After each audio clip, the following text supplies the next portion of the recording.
সব মোদিজির সঙ্গে আছে। ওই 45 সাল থেকে নাগরিকত্বের লড়াই নরেন্দ্র মোদী দিয়েছেন সিএএ করে।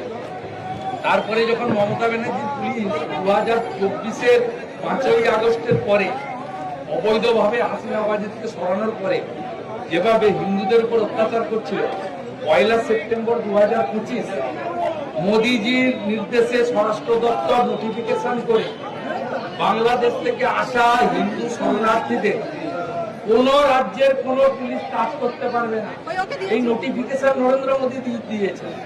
মমতা ব্যানার্জি হরিচাঁদ ঠাকুর, গুরুচাঁদ ঠাকুরের নাম বিকৃতি করে বক্তব্য রেখেছেন।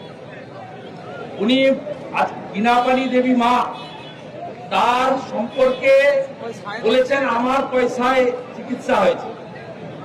ঠাকুর পরিবারকে অপমান করেছেন। শুধু তাই নয়, সিএ সবচেয়ে বড় বিরোধিতা যদি কেউ করে থাকেন মমতা ব্যানার্জি করেছেন, এটা জানে মতুয়ারা। আর ঠাকুরের জন্মস্থান ওরাকান্দি বাংলাদেশে স্বাধীনতার পরে কোন নেতা নেত্রী যাননি, কোন মুখ্যমন্ত্রী প্রধানমন্ত্রী যাননি, যেটা আমাদের প্রধানমন্ত্রী গিয়ে প্রণাম করেছে। অতএব মতুয়া নমশূদ্র নিয়ে আপনাদের চিন্তা করার কোনো কারণ নেই। 100-তে 100 ভাগ তারা মোদিজির সঙ্গে আছে, মোদিজিও তাদের সঙ্গে।